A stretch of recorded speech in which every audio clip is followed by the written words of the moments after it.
Justin, All right. Justin, I checked with my agent in Hollywood. He says it's okay. Thank you, Mike. So, hi everyone. I'm Justin Lindenberg. I'm the Executive Director of Stewards of the Coast and Redwoods. I started in October and really excited to be with you all here today for our new volunteer orientation.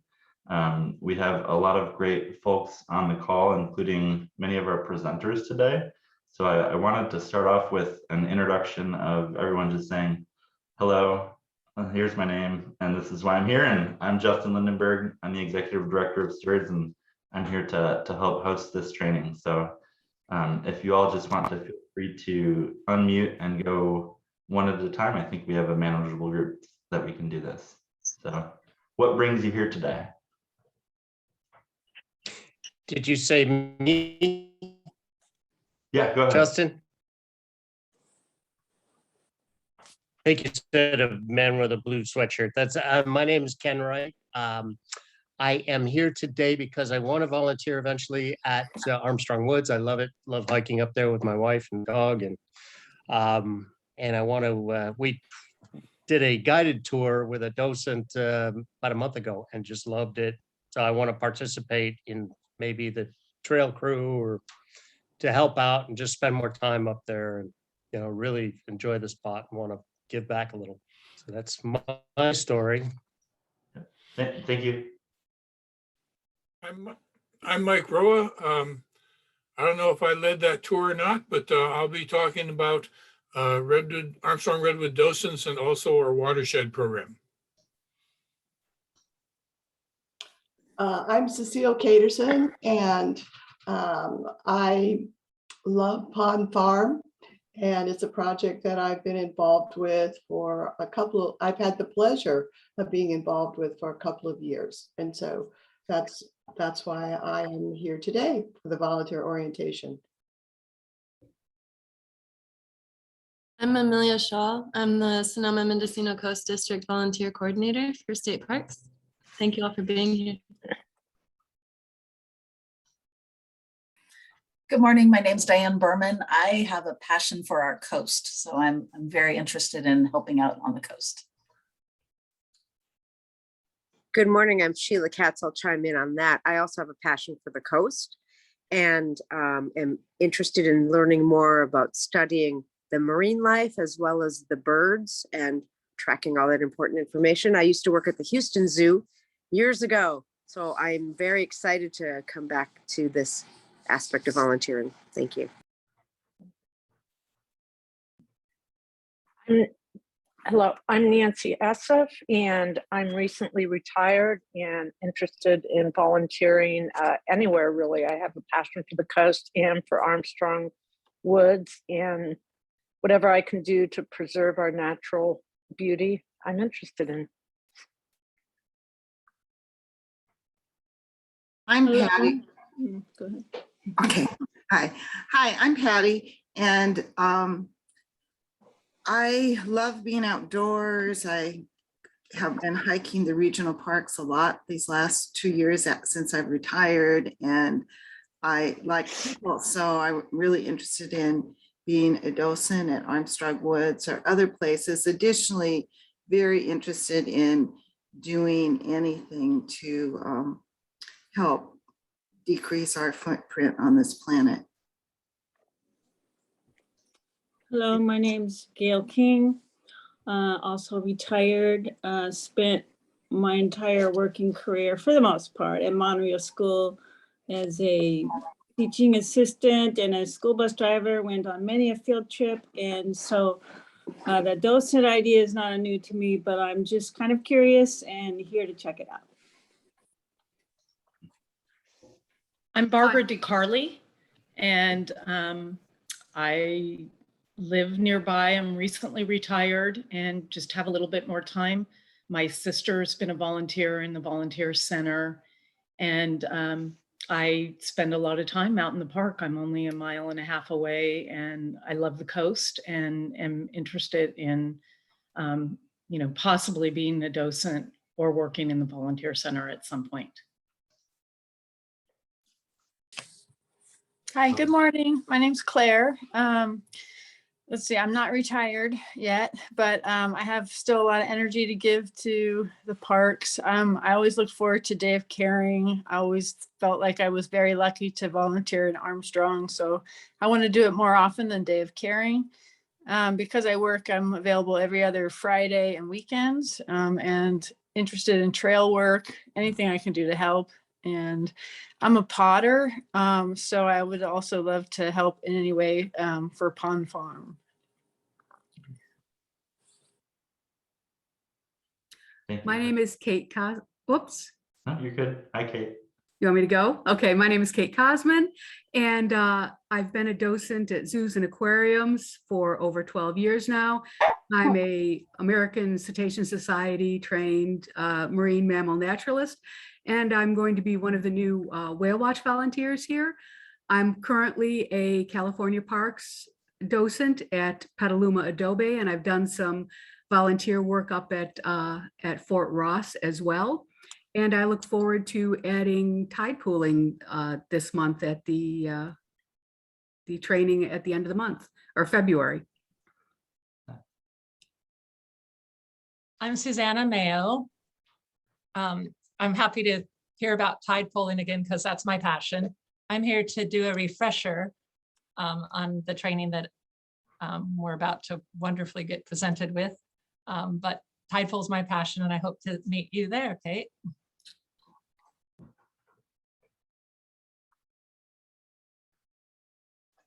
I'll go. Oh, go ahead, Kathy. Oh, I'm Kathy Moore, and I'm also a volunteer. I'm on the board as well, along with Hollis, who you'll meet in a minute. And I organize the Armstrong Visitor Center, but I'm here today. I'm going to talk about both the Armstrong Visitor Center and the Jenner Visitor Center. I'm Hollis Feely, and I'm really glad to hear from so many people that are interested in the coast.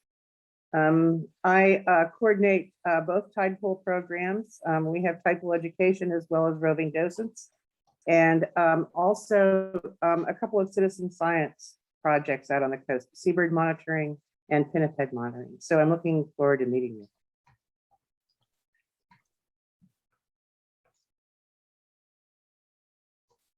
Hello, my name is Herb. My wife is already a volunteer. She has done seal watch. I'm interested in being able to help any way I can in the redwoods. I do have skill with power tools, so I don't know if that can help at all, but I'm very interested in learning to become a steward of our beautiful Sonoma County. Thank you. Good morning, everyone. My name is Alex Bleslow. I'm one of the state park peace officers in Sonoma Mendocino Coast District, and I'll be doing a short primer on speaking with the public today for you guys.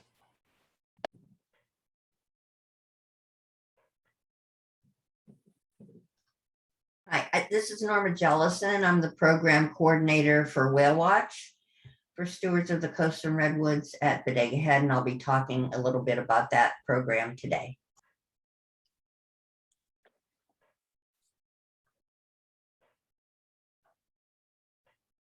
I think you're the last one, Greg. Good morning. Oh, hi.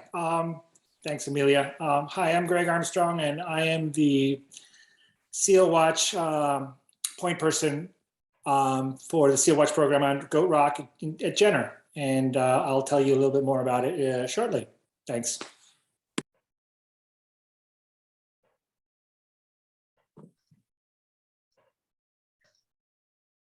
I think we're Rich. Did you go? Hi. My name is Alita Drummond, and I am just really interested in finding out what the volunteer opportunities are. I love being outside at the coast or in the redwoods, and yeah, I'm hoping to find out how I can participate.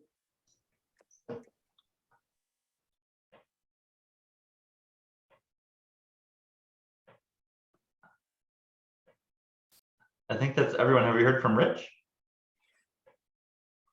Yeah, Rich is our trail crew leader, and he'll speak a little bit later. And Before we jump in, I just wanted to share my screen very briefly to orient everyone to our website. So on the screen, you can see our homepage. And I'm having a tough time seeing it myself right now, but so in terms of the paperwork that's going to be discussed later and volunteer resources, when you go onto the stewardscr.org homepage, you can go to volunteer opportunities. And on that page, there's a new volunteer onboarding packet. This is something that we recently revised that has all the different steps in one place and the links that are required to officially become a California State Parks Volunteer and Parks Program volunteer. And one of those is the volunteer forms where we have duty statements, and this is the job descriptions that are a part of that. So I'm going to move on over to a PowerPoint and go ahead and get started with an introduction to Stewards of the Coast and Redwoods. It's really inspiring to hear about what brings everyone here today. Stewards was founded in 1985 by volunteers in a response to a pollution event that happened in the Lower Russian River watershed, and the community came together and identified that the seal population was potentially in peril. That's what started our Seal Watch program in 1985, and shortly following that, we started with Whale Watch in 1987, and we have representatives from both those programs here today to talk about those. And you know, stewards and volunteers go hand in hand. We're a small but mighty nonprofit organization that is really driven by volunteers. We have a small staff and a great number of volunteers that really expand our reach. We're one of 90 state park cooperating associations that works with state parks to provide volunteer programs and interpretive services. And we're also part of a group of park co-managers, which really just means that we operate Armstrong Redwoods and Austin Creek on behalf of California State Parks. It's our staff at the front that are collecting fees. It's our volunteers that are orienting people in the parks. We have a couple of our board members here today. Board membership is, you know, a higher degree of volunteer service, and if people might be interested in that in the future, we'd be glad to welcome a discussion. We have myself, I'm Justin Lindenberg, the executive director of Stewards. We have 9 full and part-time staff, kind of split halfway. We are hiring 2 positions right now. We're hiring a program manager and a volunteer coordinator to help provide our programs and help to provide a high degree of customer service to our volunteers. We have members that help fuel us through donations. And then we have volunteers and supporters. And we work in Armstrong Redwood State Natural Reserve. I think everyone knows it well. It's about 800 acres. It's an old growth reserve. We help operate that. There's Austin Creek, which is about 4,000 acres and includes beautiful backcountry. And then there's Sonoma Coast State Park and the Willow Creek watershed, which goes from sort of the bridge at Jenner up through Duncan's Mills.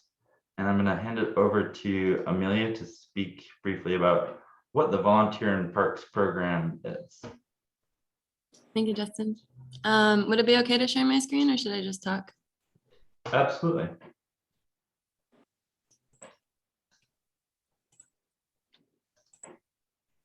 Could you set me up to share it?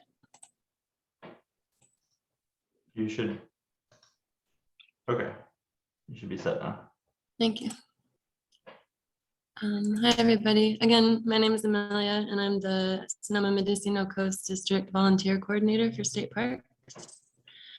It is my pleasure to work with you all. I really enjoy my job. Just the other day, I helped plant 2,000 violas over at Salt Point with volunteers. We got them all planted in one day. It was very fun. I'm just sharing this. This is our hours report for the Sonoma-Mendocino Coast District for 2021 last year. As you can see, a lot of our volunteers are campground hosts. They're always on duty, so they put in the most time. But we also have interpretation volunteers, maintenance volunteers, natural resource management volunteers, and public contact volunteers.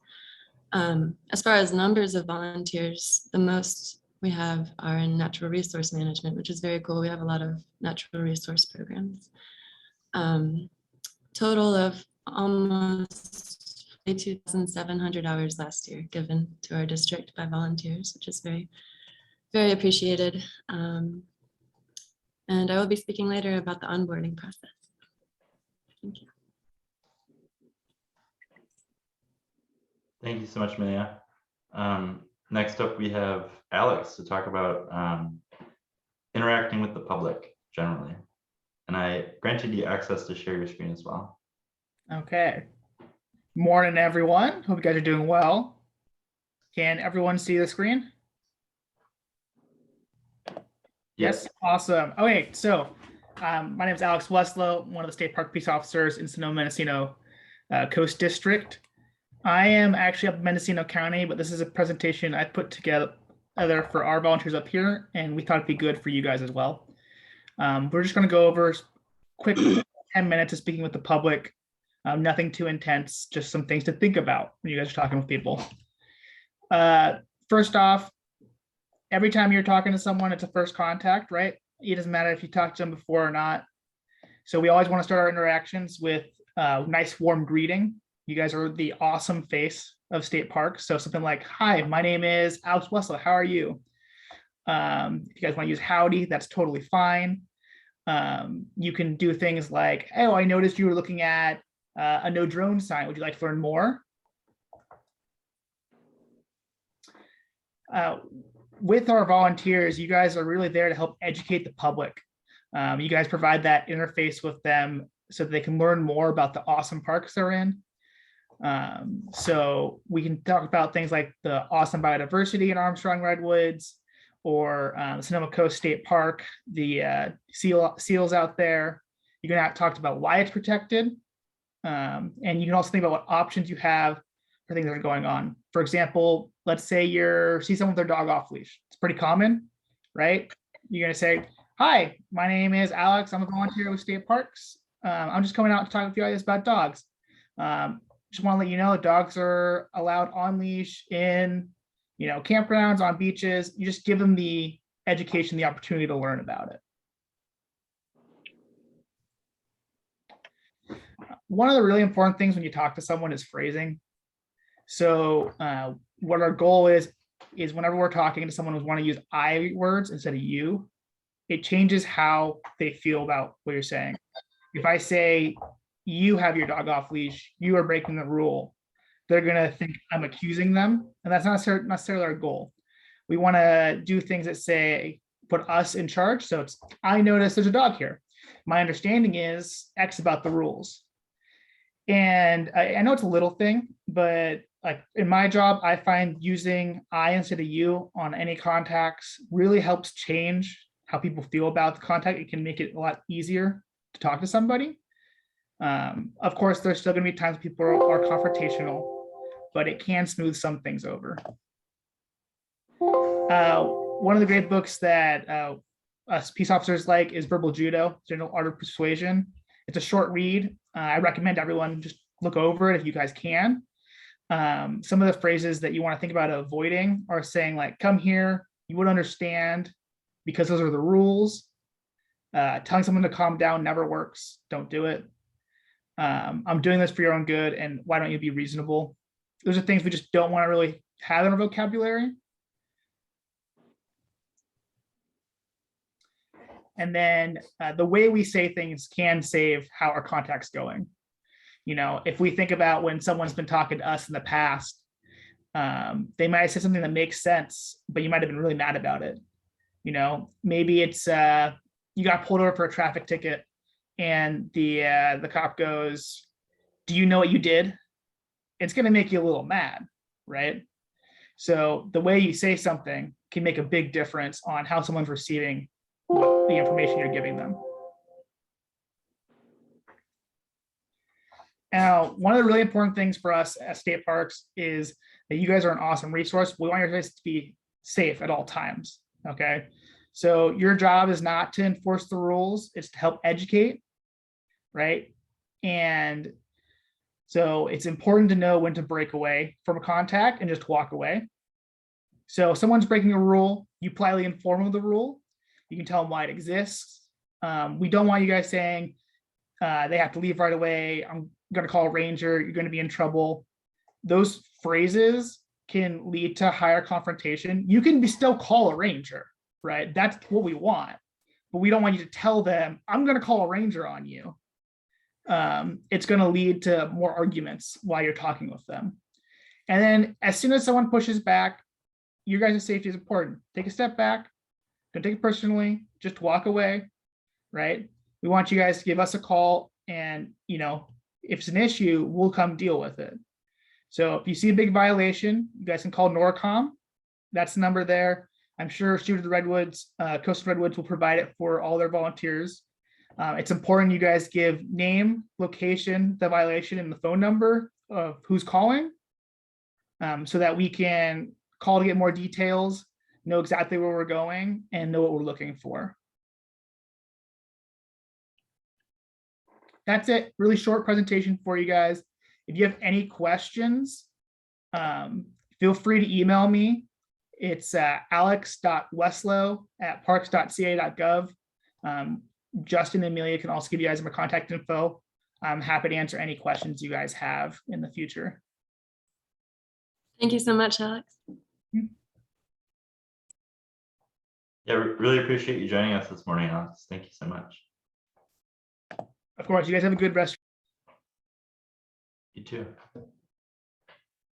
So now we have short presentations that are basically an overview of our various volunteer programs. And the people here presenting today are the people that we want to connect you with to get set up with volunteering with any of these programs. So please reach out and we will get you connected. Go ahead. And we're going to start with Kathy. Hello, everyone. My name is Kathy Moore, and I organize the Armstrong Visitor Center, and Linda Fisher is the person who organizes the Jenner Visitor Center. And we have these two visitor centers that are really a lot of fun to volunteer at, because you meet people from all around the world, and they're all happy because they're on vacation, and they ask all kinds of questions. You wouldn't believe the questions you get from really like the most common question is, what trail should I take to see all the redwoods? Where's the largest tree and the oldest tree? And, and then they want to know about the hikes in all the different areas. And on the coast in Jenner, that's such a beautiful location.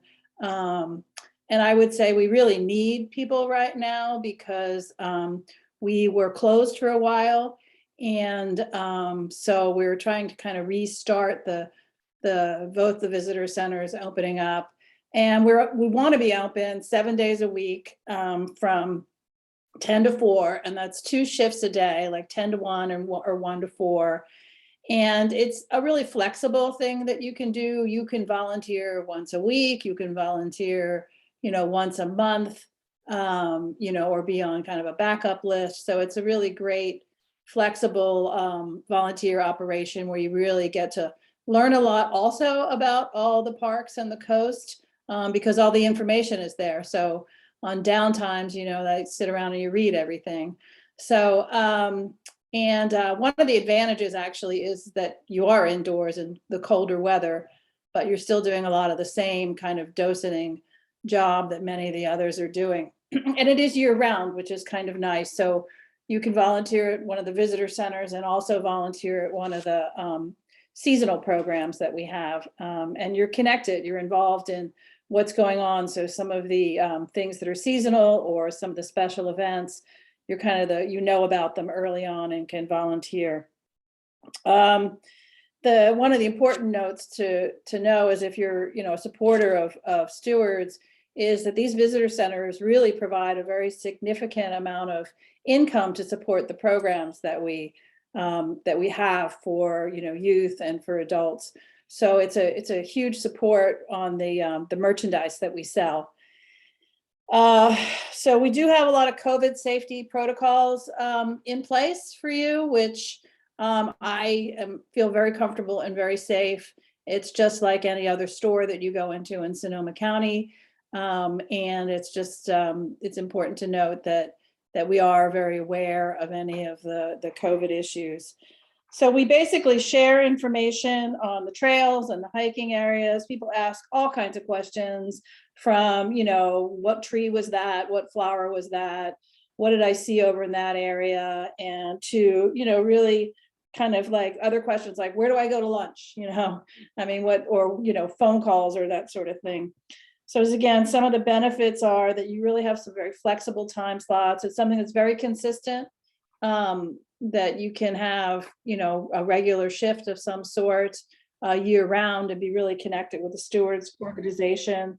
I think it's a great area to connect and to learn about Stewards and what we do, and you get great information.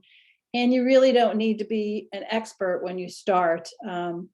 So I would say that the benefits are tremendous. And the only thing some people find challenging is running the register, which is a straightforward thing, which, I can easily train you on, or someone else can train you on. And again, it's it's as easy as working your iPad. So again, if anybody's interested in this, we'd be happy to have you. We really are in need of people right now at both visitor centers. Thank you, Kathy. Uh-huh. And Kathy is our leader in organizing Armstrong Visitor Center. We also have the Jenner Visitor Center at the coast. Linda Fisher is the coordinator for that. If anyone wants either Kathy or Linda's contact information, glad to put it in there. And it's just, one of the differences between the two visitor centers is the view and the people that come through, and it's a beautiful location at either one. So yeah, and I would say whichever one you live closer to, because I know I've volunteered at both, and Jenner takes me an hour to get out there. So I love it out there and it's beautiful, but this is a bigger time commitment. Thank you, Kathy. So next up we have Mike Roa.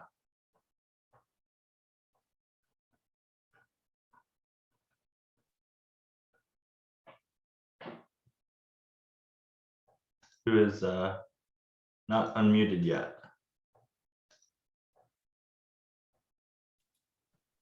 There we go. Sorry. I'm Mike Roa, and I'll be talking about the Armstrong Redwoods docent program and also the watershed program. Benefit for all of our volunteer programs, though, that Kathy didn't mention, is that you can earn passes to the state parks.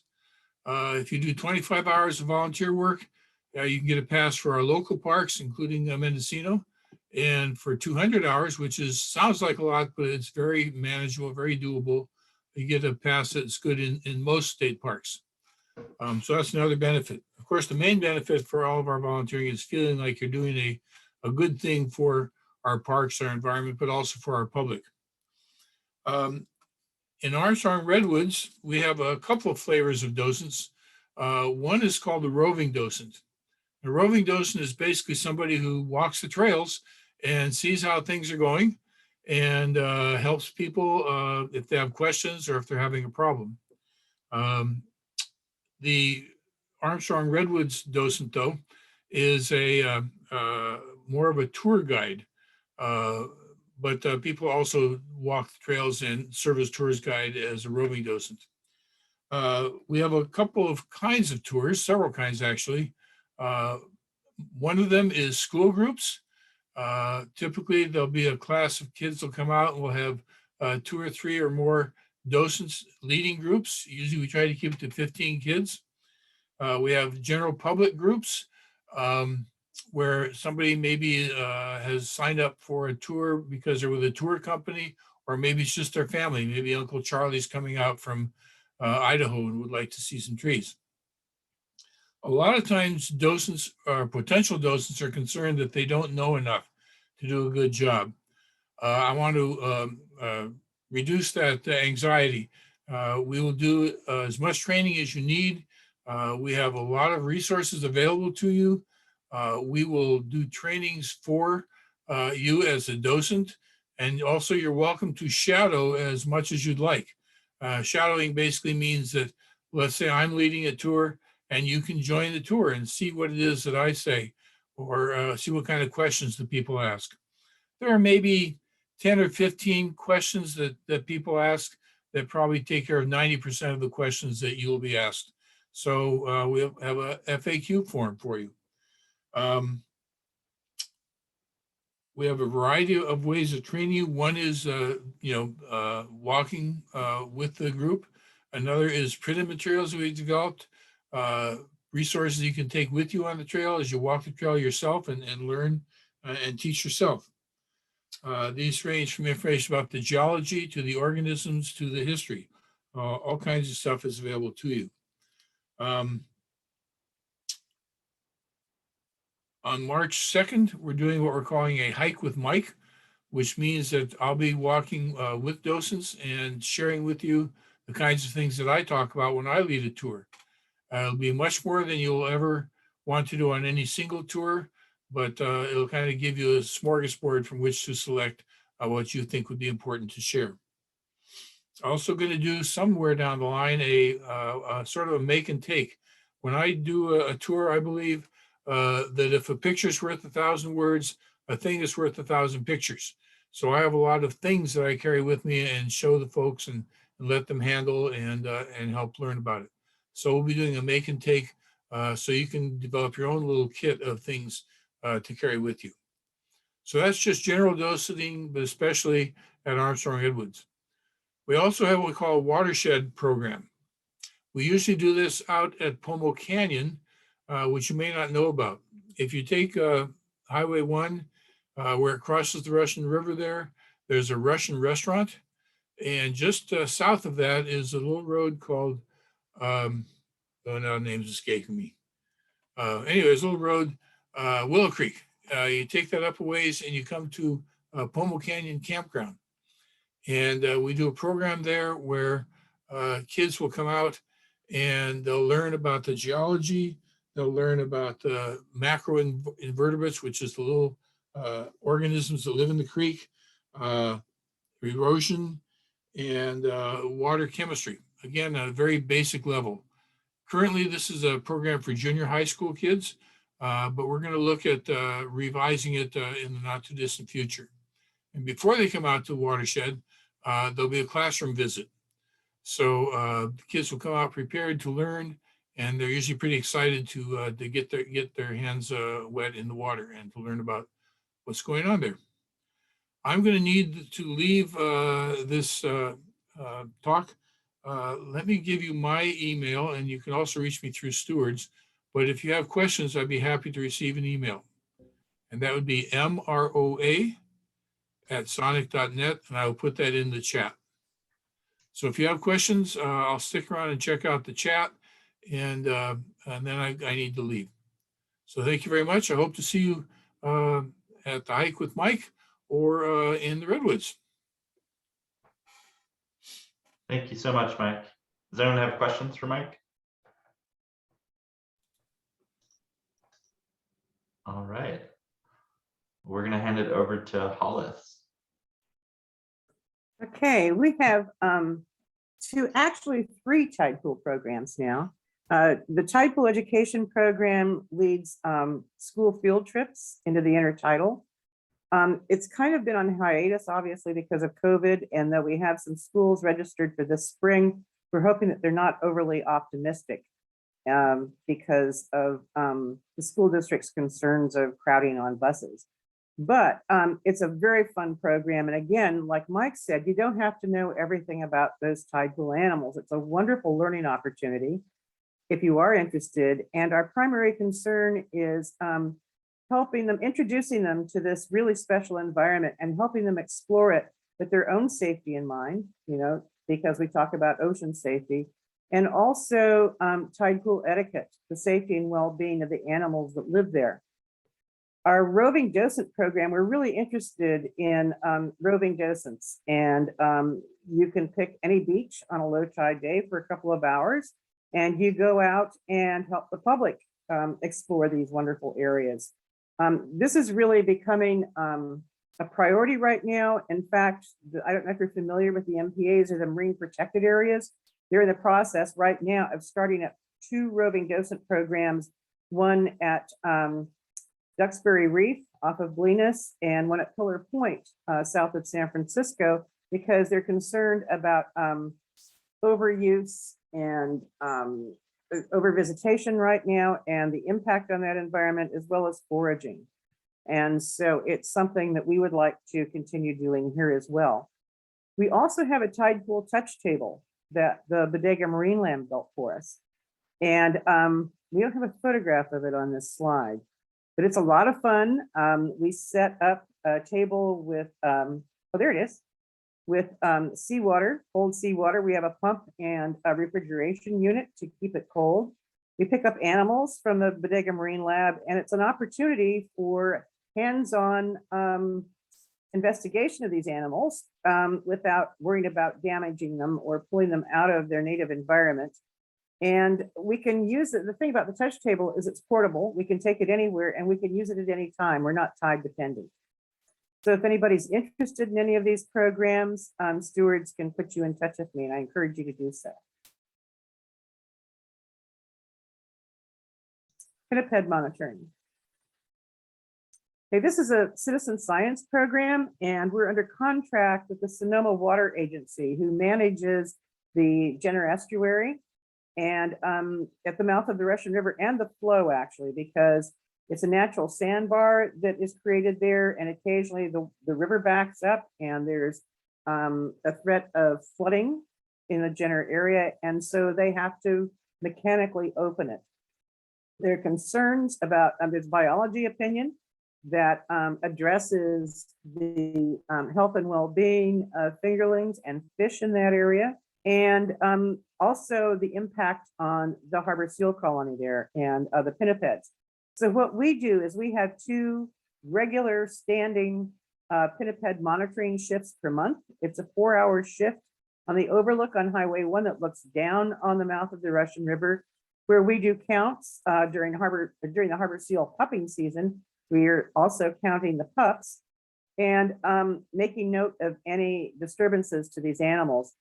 If they have to do a mechanical breach, an opening of the sandbar there, we also do a monitoring shift before the breach. Their staff does it during the breach, and we do it another one the day after the breach in order to document the impact on the marine mammals that haul out there. This is a program that people really enjoy doing it, but it is solitary. Of course, you know, you shadow other monitors when you're first learning, but then you're on your own out there for 4 hours.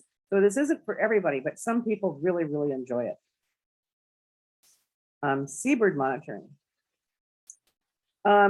We have 3 or sometimes 4 sites between Jenner and Bodega where we monitor seabird nesting colonies. And this is a lot of fun. We normally start on April 1st and it runs through the end of August after they fledge. We do counts of the seabirds there. We document the activity, and also if we observe any kinds of disturbances. We may start early this year. As I speak right now, we have 2 monitors out on the Cordham Trail that are doing a count on Gull Rock because the common murre are arriving 6 to 8 weeks early this spring. Yesterday, an estimated count from up on Goat Rock Road was probably around 2,000. The other thing that's interesting about the common murres is that it is very rare, you know, from the literature, it's very rare to have an opportunity to watch the formation of a colony, but that's exactly what's going on down at Bodega Rock right now. And yesterday, 200 of them were counted on Bodega Rock, along with the pinnipeds, the sea lions there, some stellar sea lions, and a colony of Brandt's cormorants, who tend to arrive a little bit later, so they get pushed out by these little tiny common murre that we think of as penguins. So we may be starting earlier this year. In the next couple of days, we're going to evaluate when we want to start Bodega Rock and Gull Rock. Now, the interesting thing about this is that one of the reasons, we have all kinds of reasons for doing this kind of monitoring and counting. And, these numbers are shared statewide through a seabird monitoring network, a seabird protection network. But one of the things that people are interested in is if their nesting period starts to move back earlier and earlier due to climate. And seabird biologists actually have concerns about whether or not they adjust their nesting period to coincide if the food availability is in sync with when it's needed, to feed their chicks.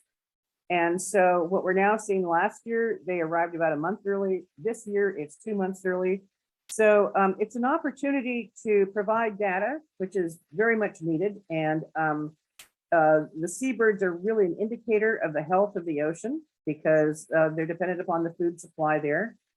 We work with 2 or 3 people. We ask for 1 shift a month, but most people get really hung up on what's going on their rock. I mean, you can work any rock you like, but people tend to get really interested in their own.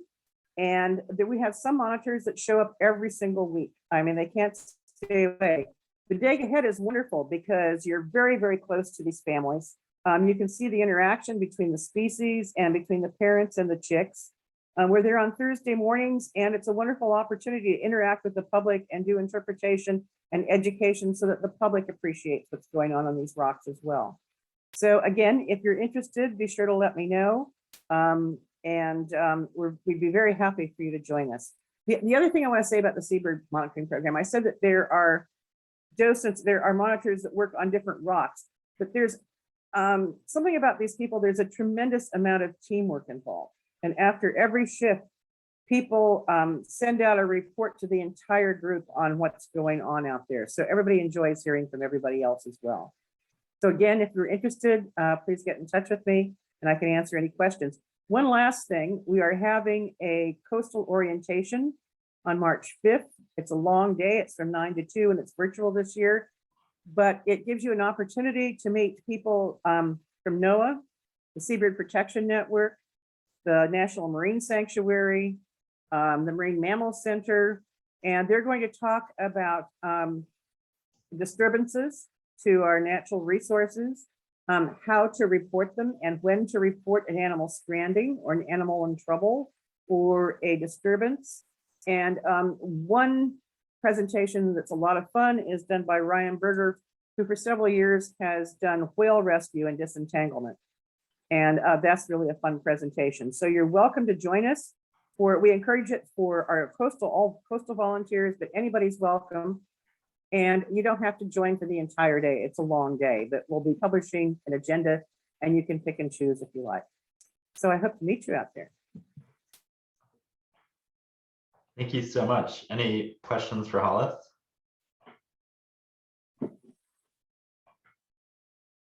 All right. Thank you. Thanks again, Hollis. I'm not sure she mentioned Hollis is also our board chair. So next up, we have Norma with Whale Watch. Good morning, everyone. I'm going to just give a really quick and brief overview of Whale Watch, which takes place at Bodega Head State Park in Bodega Bay. And the program runs from the beginning of January through the end of May. We're on a little pause right now due to the health order in Sonoma County. The program is to interpret the Pacific gray whale and their migration from their feeding grounds in Alaska in the Bering, Chukchi, and Beaufort Seas to Baja California, the mating and calving lagoons. So they go both directions, both south and north. And the volunteer docents, there's a coordinator each of the days. And they set up Saturday and Sunday is the dates of the week, days of the week that we're there from 10 to 2. And the volunteers set up a table right at the end of the parking lot where we have some artifacts about whale bones and whale lice and other items that we show the visitors.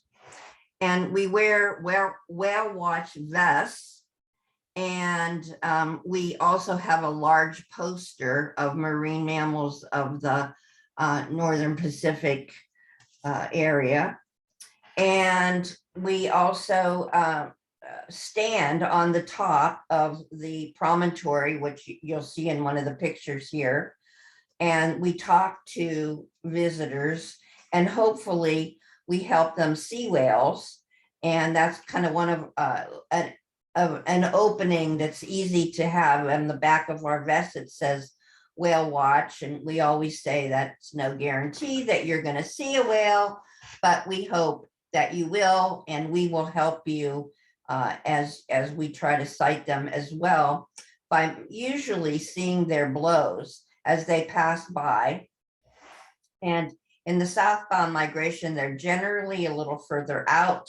They use the California current, and on the northbound migration, they use the Davidson, and they're a little bit closer, especially the mothers and the calves, who are really almost right in front of us. You can just look down in the water and they're very close.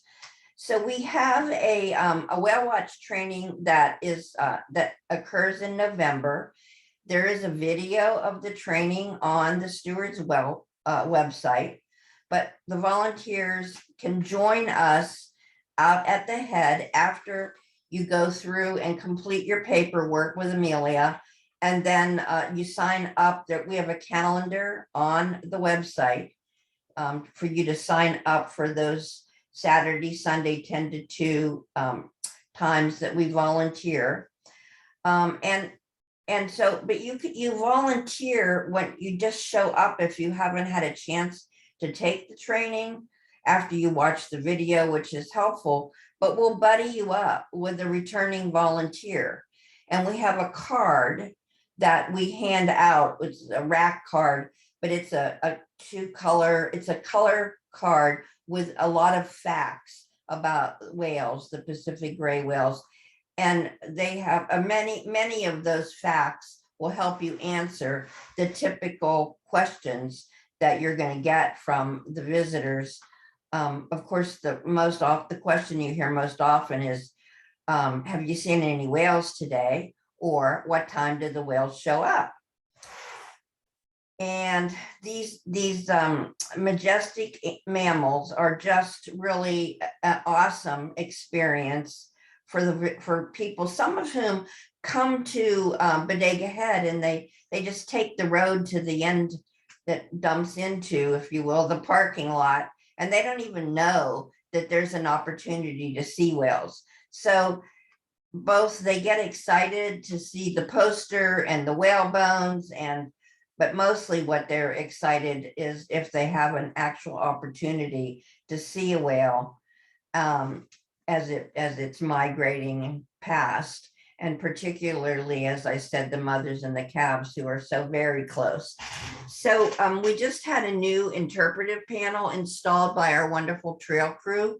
I think it was last week. And it really is, it's a beautiful interpretive panel with a lot of facts about the gray whale. And then it's a dedication to B. Brunn, who started Whale Watch back in 1986 and was there pretty much every weekend throughout her life. So I think I'll stop at that. If you have some questions, I'll try to answer them in the chat, although I have had some challenges responding, but I'll do my best. And you can contact me through Stewards, or you can contact me directly, Norma LJ@sonic.net. Thank you. Thank you so much, Norma. Next up, we have Greg Armstrong with Sea Watch. Hi again, everybody. I am Greg Armstrong, and I am the volunteer point person. And that means that should you join the Seal Watch team, I'm the person you'd reach out to should you have any need for help, concerns, how to communicate, how to fill out time. Anyway, so let me tell you what we do at Seal Watch. Seal Watch is basically a docent/steward program. So the docent part is doing, like many of the other programs with the stewards, with educating the public. And like someone said earlier, we get people from all over the world who have heard about the beauty of the Northern California coast, and Jenner, or the estuary, is top amongst those destinations because it is truly beautiful. So the docent part is mostly focused, unless you want to go a little bit further, as I have over the years, is about the California harbor seal. We'll take care of that for you. We have a PDF that will give you the basic facts about the California harbor seal, at least based around what we have discovered are the basic questions that people like to ask. Things like, how long do they live? What do they eat? When are the pups? What are they doing? And because a lot of people look at them lying around and they assume they're just being lazy, but they're actually doing a very important metabolic process after spending the night feeding. Anyway, so those things we explain. And then the other part is stewardship, which is basically protecting the seals. The protection comes more in the form of keeping us humans and our dogs away from them. The nature of that beach, depending on the year, has the landmark of the jetty, as you can see at the top right picture. That generally is the mouth of the river, but not always. There was a few years back when we had intense rains over the winter. The actual mouth of the river was way far north, and that exposed the seals to a lot more foot traffic. So that year we were a lot busier being stewards and trying to keep people away from them. Because the minute that a visitor can cross the jetty, what they're left with is a huge expanse of beach. When you're one or two people and you have a very busy Sunday or weekend and you have dozens and dozens of people there trying to pass, it becomes a challenge. Anyway, so that's the same. The other one is, as I mentioned, dogs. We try to educate people that, Goat Rock is a beach that is closed for dogs, and they have the alternative of going to the adjacent beach, Blind Beach, to walk their dogs. Also, we do signage. So we actually set perimeters to protect the seals from traffic. But mainly we're there to educate. And like Alex said, we're there to be as cordial as possible, using non-aggressive language. And trust me, there are times when you have visitors who have maybe had a little bit too much to drink, or, are super excited and they want to take that selfie with as close as possible with the seals. That's where we step in and try to be as cordial and as accommodating as it can, but with never endangering the seals. Part of the things I tell people is if their heads raise, you're too close, and people understand that. So what does Seal Watch consist of? Seal Watch consists of weekend shifts. There's a morning shift from 10 till 2, and then there's an afternoon shift from 2 till 6. It's Mondays and Sundays, and we do some of the big holidays like Memorial, Labor, and 4th of July. And they are, as you can do the math, they're 4-hour shifts.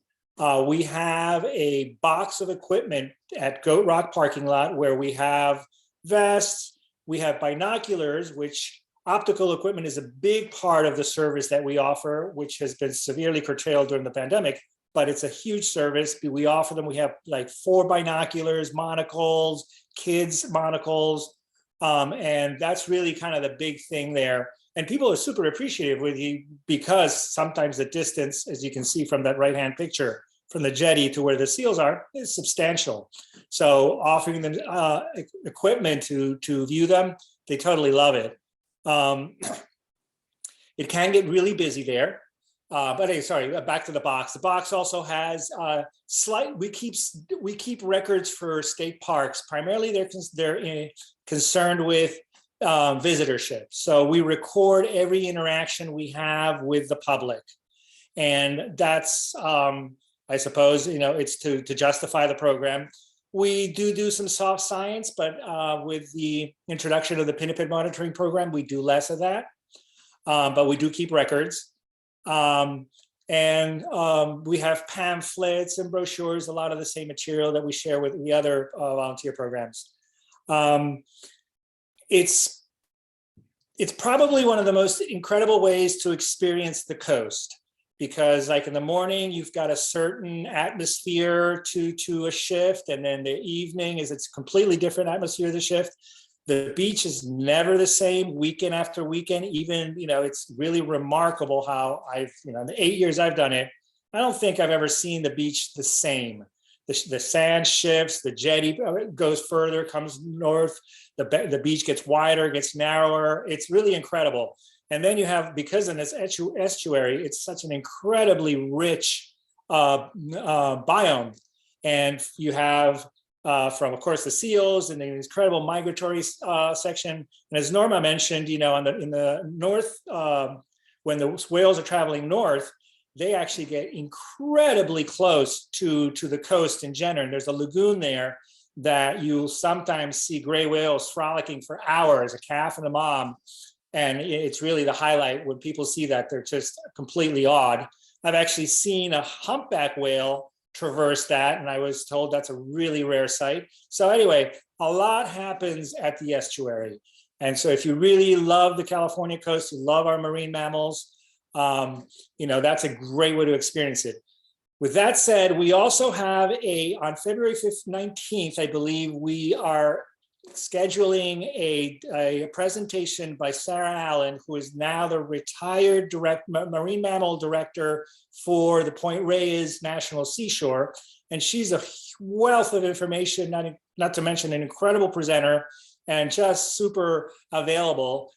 So if you want to find out more, you're not quite sold where you want to be with, say, seal watch, pinniped, whales, come to that presentation, and you'll get an amazingly comprehensive and entertaining presentation.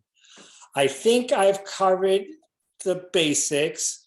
If you want to find out more, you can reach me through the Stewards Seal Watch page. My email's there, my phone's there, and you can always reach out to Justin or the Stewards if you want to contact me. I'd love to have more volunteers. Like a lot of the programs, we're short. But I can guarantee you it's an amazing experience. Thank you. Thank you. Greg, did you say the shifts are Saturday and Sunday, right? Mostly? Yes, and Monday. weekend shifts and the holidays. Mm-hmm. Thank you. Thank you so much, Greg. Next up, we have Rich. Okay, do you have the slide program or just a slide? I just have one slide today. Oh, okay. I'll try and wade through this. Normally we have a little slide program that, as Mike Roa said, it's easier to show a picture and rather than say 1,000 words, and there's so much that we do. First off, Trail Crew is just a bunch of folks. They get together of all ages and abilities. Heck, we even have our own mascot, if you would. We normally work on Wednesdays. And that's mostly just to keep away from the vast majority of visitors. So like Caltrans, if you're going to be out working on the freeways, you don't want to be there during rush hour traffic. So we hold down our impact. We do on occasion have special times where we work on the weekends. Those are mostly with Scotty and over at Armstrong. In fact, no fooling, on Friday, April 1st, we do have one coming up. So if you'd like to work and you're not available on Wednesdays, but on weekends or Fridays, get in touch with us and we'll go there. We work in all 4 locations in the Russian River District. We work at Armstrong Redwoods, Austin Creek, Sonoma Coast, and also out at Willow Creek. We'll do everything from digging ditches to building bridges and just about everything in between. We'll do trail clearing. We remove tree obstructions from the trail. Some of them are easy where we can just get in and pick them up, and walk them away, or use a small handsaw. And sometimes there's actually a 3 or 4 foot diameter tree that's over 100 foot long, and it's got to be cut up and moved. We'll do a lot of weed whacking of trails. We build wood sheds, actually split wood at times now. Sometimes we have a great big splitter that 4 people can operate. It's all hydraulic, so you're just watching the machine do the work and stuff. And sometimes we're out there with just a sledgehammer and wedges. We've been out repairing seating, putting up signs. We used to do the cable steps. We kind of gotten a little too old to be doing that. And so we've done away with working on that. We have plenty of toys to play with, just not only weed whacks and chainsaws, but we do have some small equipment that we'll use to play with. And there's an awful lot of handwork using McLeod's, Pulaski's, weeders and loppers. We work rain or shine unless it's too hazardous. And at one time, we actually had a group from the University of Rhode Island. They came all the way out to California and Austin Creek and spent an entire day with us as part of a service project. We take a break for lunch, and I'm not sure, but why don't you come out and join us and have some fun? Thank you. Thank you so much, Rich. And I would just emphasize there's all ages and abilities are welcome. There's more physical exertion associated with some of the work that Trail Crew does, but there's also a whole bunch of work for those that aren't prepared for as much heavy lifting. And Rich and Scotty and Rachel do a really great job organizing the group and visiting all the various beautiful locations in our parks. If you really want to explore the parks, Trail Crew is a great way to do just that. Yeah, and once you get on our mailing list, you get the weekly announcement for what's coming up the following week. You can pick and choose what you like. Thank you so much, Rich. Any questions for Rich? All right. So next up, we have the stewardship. This is a staff organized volunteer program. We bring the stewardship to events like the Bodega Bay Fishermen's Festival and the Bodega Art and Wine and Seafood Festival as well. The stewardship has an interior that is loaded with unique environmental education resources, things like animal pelts, different bones and specimens. And right now, I think we're just having staff drive the stewardship to various locations. But we welcome anyone that's interested to participate in those as well. And Hollis mentioned our tide pool touch table, which oftentimes goes hand in hand with the stewardship for volunteering at various events.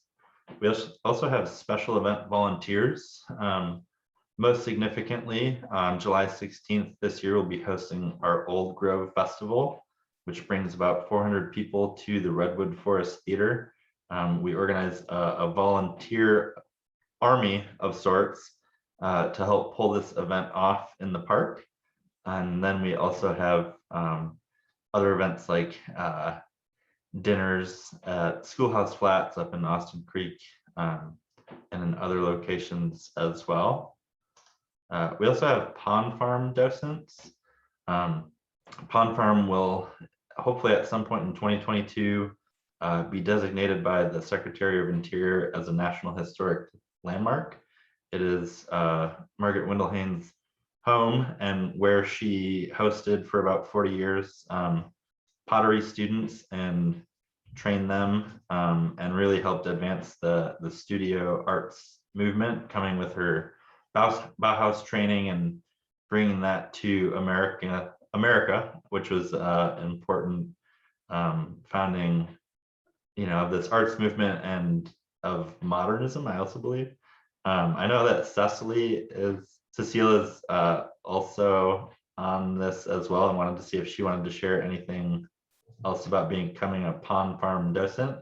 If you do want to be a Pond Farm docent, please feel to reach out to myself. And we also have an artist in residence program at the guest house at Pond Farm. It's not a volunteer program, but oftentimes you can find an artist up there. Hopefully once we get the water running again. Justin, do you think it's okay to mention the film? Please. Well, Justin gave an excellent overview of Pond Farm and what it's about and its history, but there is also in process a documentary film that's being made about Marguerite and Pond Farm pottery. The film is a rough cut of it is expected in early spring. It's a documentary that's about 30 minutes, and I believe that we've already secured a public television station that's interested in the film. Correct me if I'm wrong, Justin. Yep. And it's being done by filmmaker David Washburn, who conducted a number of oral histories of Pond Farm students. Thank you. Yeah, and Trail Crew was just up there this past week doing a cleanup, and the area was affected by fires, being part of Austin Creek. Excuse my dog.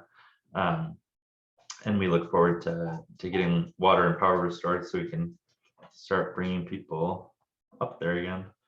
Along with the other benefits previously mentioned, alongside an avocation, we like to celebrate our volunteers each year. In the fall, we have a volunteer appreciation event where we get together and provide everyone with dinner, food and wine, and celebrate the achievements of the year.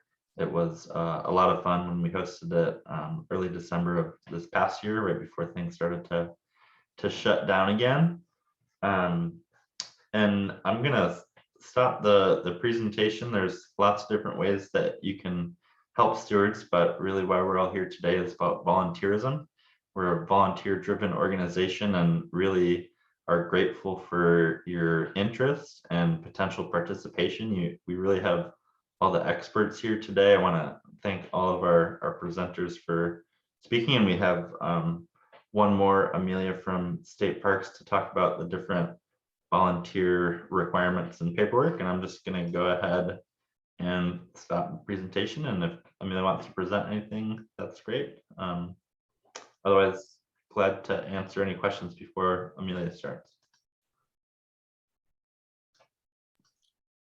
Justin, I just wanted to add, I forgot to mention when our Seal Watch starts. Our program runs for 6 months. It starts March 1st, our first weekend in March, and ends the last weekend of August. So it's a little bit of a commitment, but again, it's well worth it. And I also want to reiterate the free passes we get with California State Parks with the minimum of 24 hours. I think 24 hours is the minimum, and then you can go up from there. I take advantage of it all the time. It's such a great thing to have in your car. Just go and they wave you right through, and it's the best. Anyway, thank you. Thank you, Greg. Thank you. Hi again, it's me, Amelia. I'm gonna share my screen.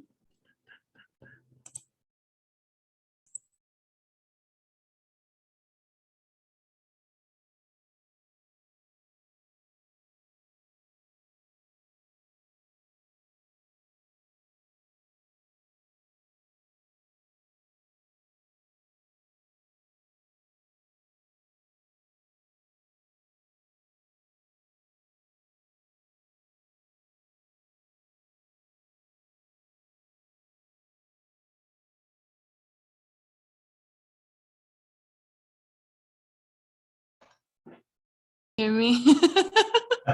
I think you froze up, at least for me, for a second, Amelia. And Okay. you might have to double click on the window that you're trying to share. Sometimes that happens to me. Okay. Can everybody see it now? There we go. Okay. Okay. So if you go to the Stewards website, stewardscr.org, you'll see this volunteer tab at the top. And the first little thing that comes up when you hover over volunteer is volunteer opportunities. And then if you scroll down, there's this new onboarding packet that Justin made. It's very great. If you click on that, and it lists all of the requirements of the onboarding process at this time. So there's a little welcome. Thank you for volunteering. There's the stewards at stewardscr.org email address, or my email address is right here if you need any support at all. One of the first things you can do is sign up for the Stewards newsletter. It's full of great information. Here's the phone number you can call to discuss the volunteer opportunities and let us know what you're interested in. And then once we have that initial conversation, there's an initial form, the volunteer application. I know some of you are in different parts of the onboarding process right now, but if you're just brand new, that would be the first step. Send us an application. And then you can go on and fill out the long-term paperwork once you've talked to somebody, either me or steward staff. There's all this paperwork, which I'm going to go through. And then there's also the duty statement, which is very important. And you can email it to me or send it to me in the mail. I'm also happy to provide a printed copy if needed. I can mail that to you. And you're attending a volunteer orientation right now, yay.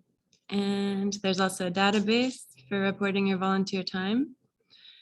And once you're signed up on the database, there's a training. It's an e-learning module. It's EEO training. And but first you have to get signed up on the database to access that. Or I could provide a printed workbook. There's a link to the upcoming events and programs and a link to the volunteer resources page on the Stewards website right here. And we're very happy to help, offer support in any way needed. If you keep scrolling down on this onboarding packet, you'll see the application to become a California State Parks volunteer. And then if you keep scrolling down, this is the registration packet. So this first form will autofill the rest of it, so you don't have to keep entering the same information twice. Just for an example, I'll put my name in and show you. If I keep scrolling down, my name appears here already. And the rest of the information will also autofill if you fill out that first page. But it's important to also sign it down here. So this first form is the volunteer service agreement. It's one of the most important forms. It's laying out our agreement. It goes over how you are covered by the department's workers' comp policy if something should happen while you're performing your volunteer duties. The department may also assume liability for tort claims, which is like if if you're doing trail crew and you leave a tool out on the ground like a shovel and a visitor comes up and trips over it and then they file a suit, you may be covered by our tort liability. And then there's space to put emergency notifications down here. Amelia, can I ask a question about that? Can you demonstrate how to fill in your signature? Because I see all the other autofill stuff is fine. Can't figure out a way to insert a signature. Does that need to be printed in wet signature and mailed back in? That's what I would recommend, because I'm not so savvy myself with e-signatures, but e-signing is an option. I believe Stewards staff has more. Yeah, Sheila, if you want to reach out to stewards@stewardscr.org with an emailed version of it filled out, we can send it back to you using a computer program that basically you open it up and sign it. Right, perfect, thank you. Otherwise, if you have a Mac, you can do it pretty easily with Preview, but we're happy to help. We're happy to help people with figuring out how to use e-signatures to cut down on the paperwork. Perfect. The paper sending. Yep. All right. Thank you, Justin. And then the back of this form is just for me. You can ignore it. And then there's a form if you would like to pre-designate a personal physician in case you did get injured during your volunteer duties. You have a specific doctor you would like to see if that happened. This is the form for that. Otherwise, I believe we have Kaiser, so we would provide a doctor. And then the essential functions health questionnaire is the form. You just refer to the duties on the duty statement for the list of essential functions, and you fill out this top part. And the next page has these 4 boxes. You just choose one, and you can let us know if you need any kind of reasonable accommodation here. Like, for instance, if you can't stand for a very long time, that's where you would let us know that. And then you'd sign it down here at the bottom. And then the visual media consent form is optional. If you're okay with us using your picture in our publications, then we would ask you to sign this one, please. And we do check to make sure they're on file when we're using pictures in our publications. And then there's the volunteer COVID-19 agreement. It looks a lot like the volunteer service agreement, but it's new from 2020. And it just pertains to the COVID-19 pandemic, acknowledging that you're aware of it, that you won't volunteer if you have symptoms, and you're just, excuse me, aware of how it spreads, and agree to follow procedures and policies, and let us know if you do have exposure or do test positive, please. And then there's a new requirement to report vaccination status. You have all of these options. You could say, yes, I'm fully vaccinated and provide proof, or no, I'm not vaccinated, or you could decline to provide the status, that's fine. If you do say that you are vaccinated, then please provide proof. You can either just take a photo of your vaccination record card or find it online at this site and send it to me via email. Or you could arrange to present it in person to Angelica Guzman at excuse me, at the Russian River Sector office in Duncan's Mills. I could help you arrange a time to meet her in person. And if you choose one of the other options, then we will provide a test kits to be self-administered once a week. So it's not a requirement to be vaccinated for volunteering, but if you do not provide proof, we're going to ask you to take a test once a week. And I can answer any questions or concerns about that. And then the duty statement. So that's the end of the packet. If you go back to the top page, there's a link to the duty statements. It's here. Volunteer form. And if you scroll down, all the duty statements are found at the bottom. There's one for each kind of program. So if you're interested in multiple programs, you'll just need to fill out one packet plus the multiple duty statements for the different programs. And then there's the database. So it looks like this. And if you already have a profile on Better Impact, if you volunteer for some other organization that also uses Better Impact, you can sign in over here on the right side where it says I already have a username. And you'll probably have to fill out some stuff that you've already filled out before again, but that's how you would connect it to the Stewards of the Coast and Redwoods account. I'm just going to briefly, some of you have already done this probably, but I'll show you just briefly a little bit about how this goes. You just create a username, enter your email address twice.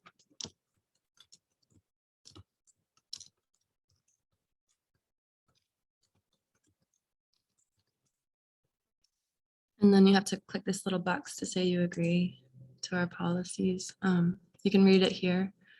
If you click that agree button, there's other paperwork, orientation, and maintain a good rapport. Save and continue. And then there will be this page and one more page where you complete every field with a flag. Those are the required fields to complete the application. Correct mailing address. And it's great to keep this updated because this is where I pull addresses for sending out passes the beginning of the year. And at least enter one phone number, put your birthday. You have to click that I'm not a robot box. And then you'll save and continue and go on to the next screen, which is more about your interests and availability. And there's a section on that page about qualifications.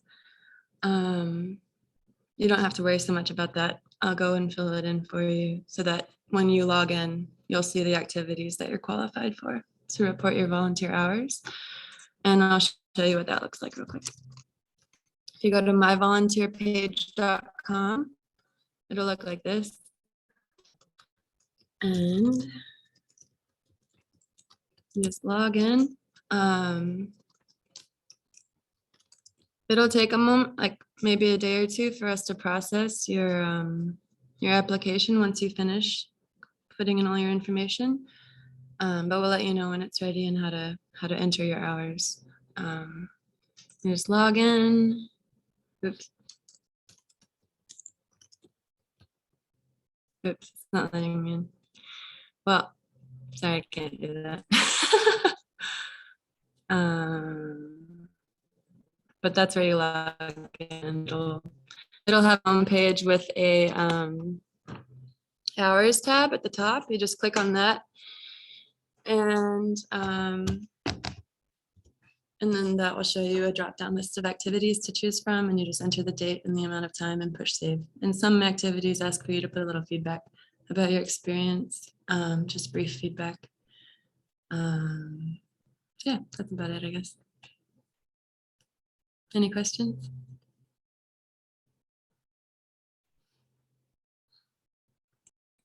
Will the whale watch calendar be moved to Better Impact at some point?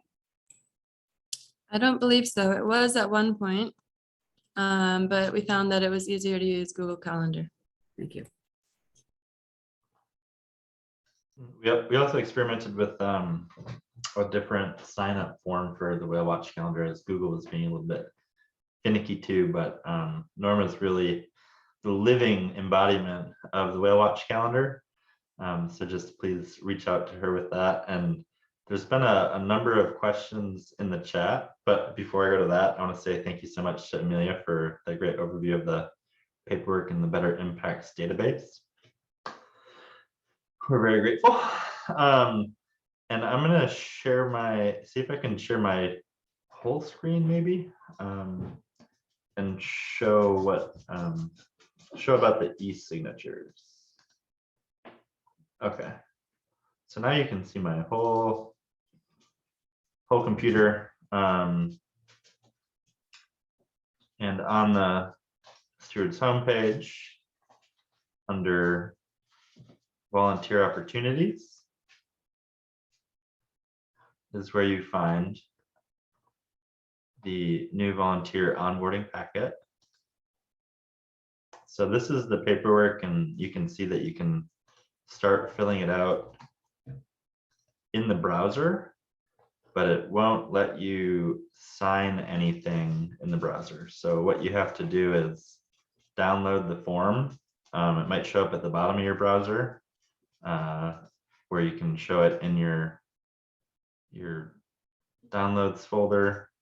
You can also hit this button and download it with or without your changes. So if you fill it out in your browser, you can download it with your changes. And if otherwise, I just typed in silly letters, so I'm going to download it without changes. And then I'm going to open it up from my downloads.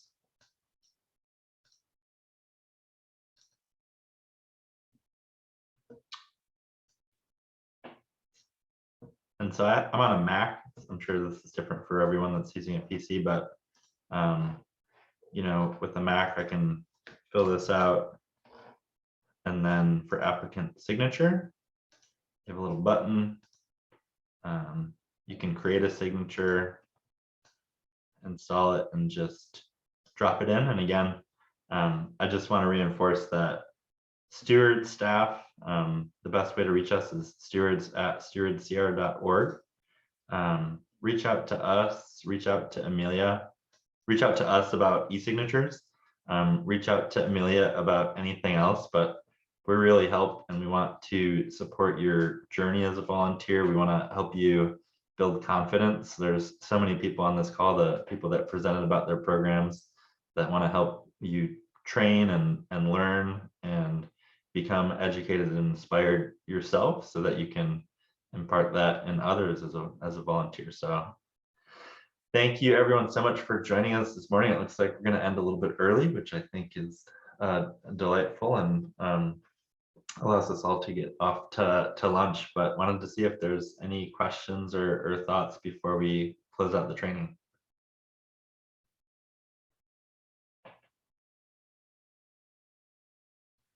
All right, well, reach out to us if you need any help, and thank you so much for your interest. Can people hear me right now? Okay, great. Thank you. Thanks for joining us, and we look forward to seeing you out in our parks and potentially online at the lots of different trainings that were popped into the chat, and just want to wish you a great rest of your weekend. Thank you so much. Thanks everyone. Thanks, Justin. Thank you.